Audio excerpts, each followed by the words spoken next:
tradisyonal na Eat Bulaga Lenten Special matapos ang 5 taon. At bilang patikim, may kakaibang challenge ang mga dawarkad sa mga binisita nilang barangay. Narito po ang report. Pumunta ka doon sa simenteryo. Ay. Doon ka mag-sorry sa patay. Hindi ko nga alam yung love eh. Hindi ko alam yung love. Acting kung acting. Yan ang challenge sa mga dawarkads natin sa barangay para manalo. Hindi ko nga alam yung love. Ang eksenang ginagaya, hango sa Eat Bulaga Lenten Special na magbabalik matapos ang 5 taon. May pasilip na nga ang Eat Bulaga sa mga kaabang-abang na eksena. Unang sasalang sa Holy Monday ang selda ng kahapon. Iniinsulto mo ako eh. Diyan ka!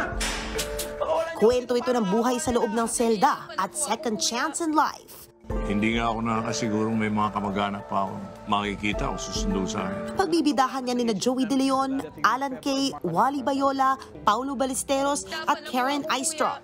Ikinwento ng ilang dabarkads ang kanilang excitement sa pagbabalik ng tradisyonal nilang handog tuwing Semana Santa. Nagulat lang kami dahil akala namin, dahil nga kalilipat lang namin ng Channel 5, parang nawala na sa isip namin yun. Makikita nyo, nagbidrama yung mga host natin na palagi nakikita na masaya-masaya, nag-joke, tapos sa Lenten Special nakikita nyo naman na ganun pa rin.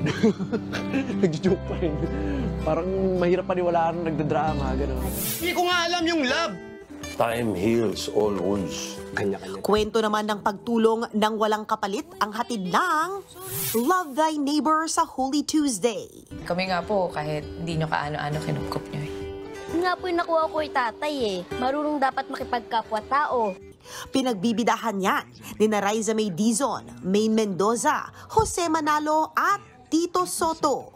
Grabe yung taba ko. And one scene na.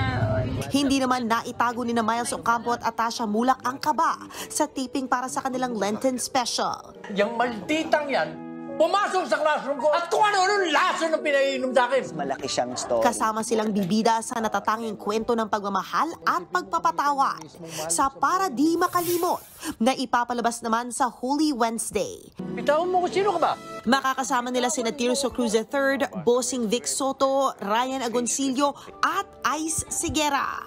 Starstruck ako kasi kasama ko si Sir Tirso Cruz at si Bossing din for a dramatic role. Of course, I'm very happy and grateful for the opportunity. Personally, I was very excited nung malaman kong magkakaroon ulit ng Lenten Specials. 5 years, wala tayong ginawa. 3 kwentong sumasalamin sa buhay na mag-iiwan ng aral.